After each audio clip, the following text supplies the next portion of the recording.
దేవుని పరిశుద్ధ నామానికి మహిమ కలుగునుగాక. అనుదిన దైవ కృపా కార్యక్రమం ద్వారా ఈ దినాన దేవుని మాటలు వింటున్న దేవుని బిడ్డలు ఆత్మీయులైన మీ అందరికీ హృదయపూర్వక వందనాలు తెలియపరుస్తూ ఉన్నాం. ఈ దినం ఈ మాటలు వింటున్న మీకు ఆయన ఉన్నతమైన కృప తోడయుండునుగాక.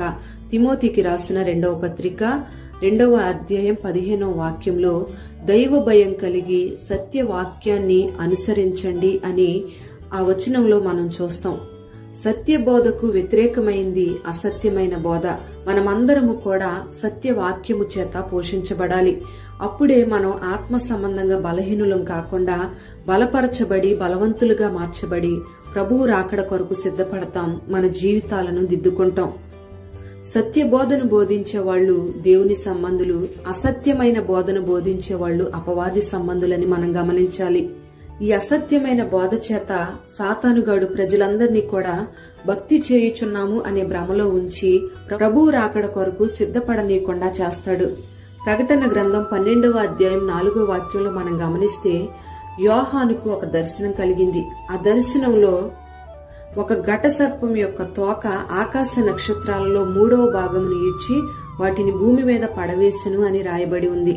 ప్రియ దేవుని బిడ్డలారా, దీని అర్థం ఏంటంటే ఆకాశ నక్షత్రాలలో అంటే దేవుని రాజ్యం కొరకు సిద్ధపడి ప్రకాశించే జీవితాన్ని కలిగి చీకటిలోంచి ఆశ్చర్యకరమైన వెలుగులోకి వచ్చిన ప్రజలను, వెలిగింపబడిన ప్రజలందరినీ కూడా వాడి తోక చేత సత్యములో నుండి బయటకు లాగి అసత్యమైన బోధలోకి తీసుకువెళ్తున్నాడని అర్థం.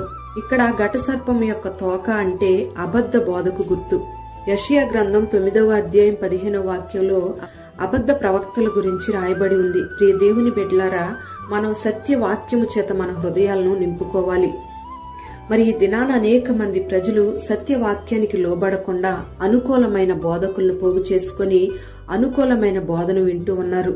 ఈ అనుకూలమైన బోధను బోధించే సేవకులు ఏం చేస్తారంటే ప్రజలందరికీ ప్రభువు రాకడకు సిద్ధపడే బోధను బోధించకుండా అనుకూలమైన బోధను బోధిస్తూ ప్రజలందరినీ సరిచేయకుండా, విశ్వాసులలో ఉన్న లోపాలను సరిదిద్దకుండా, ఖండితంగా వారికి బోధించకుండా వారందరినీ దేవుని రాకడకు దూరం చేస్తున్నారు.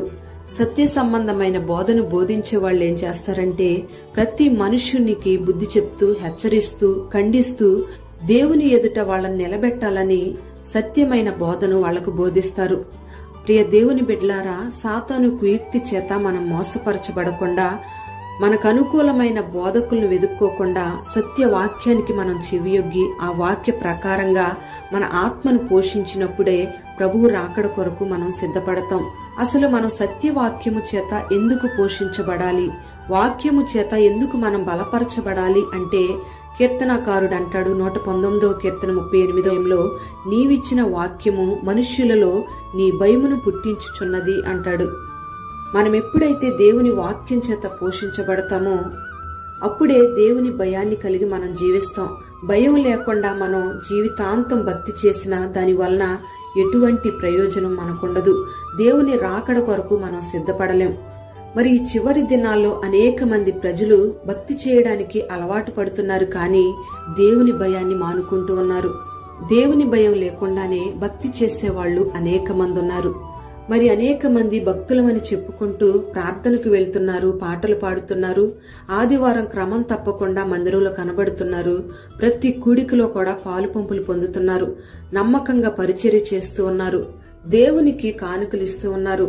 కానీ వాళ్ళు ఇన్ని కార్యాలు చేసినా అంతరంగంలో మాత్రం దైవిక భయం కనబడటం లేదు. కారణం ఏంటంటే సత్యబోధ వారి హృదయంలో నివసించలేకపోవడం వల్లే. పైకి భక్తులుగా కనబడుతున్నారు గాని, భక్తులుగా మాట్లాడుతున్నారు గాని వాళ్ళ అంతరంగంలో దేవునికి స్థానం లేదు. దేవునికి స్థానం లేని జీవితాన్ని ఈ దినాన అనేక మంది క్రైస్తవులు జీవిస్తూ ఉన్నారు. ప్రియ దేవుని బిడ్డలారా, గమనించాలి. భయం లేని భక్తి మనం చేస్తే మనం చేసిన భక్తి అంతా కూడా వ్యర్థమైపోతుంది. అందుకే మనం భయంతో కూడిన భక్తి చేయాలి. ప్రియ దేవుని బిడ్డలారా, దేవుని రాకడను గూర్చిన భయం మనకుండాలి. ఒకవేళ నేను రాకడలో ఎత్తబడకుండా విడవబడిపోతే తీర్పులోకి వెళ్లాల్సిన పరిస్థితి వస్తుందని, నరకాగ్నిలోకి వెళ్లిపోతాను అనే ఒక భయాన్ని కలిగి మనం జీవించాలి. అలాంటి భయం ఎప్పుడైతే మన అంతరంగంలో ఉంటుందో అప్పుడే మనం పాపం చేయకుండా, పొరపాట్లు చేయకుండా జాగ్రత్త పడి మన జీవితాలను పరిశుద్ధంగా కట్టుకొని ప్రభువు రాకడ కొరకు సిద్ధపడతాం. మరి ఈ మాటలు వింటున్న మనందరికీ కూడా సత్యబోధలో నిలిచి ఉండే ఆ అనుభవాన్ని దేవుడు మనకు దయచేయునుగాక. అట్టి కృపతో దేవుడు మనల్ని బలపరచునుగాక. ప్రార్థన.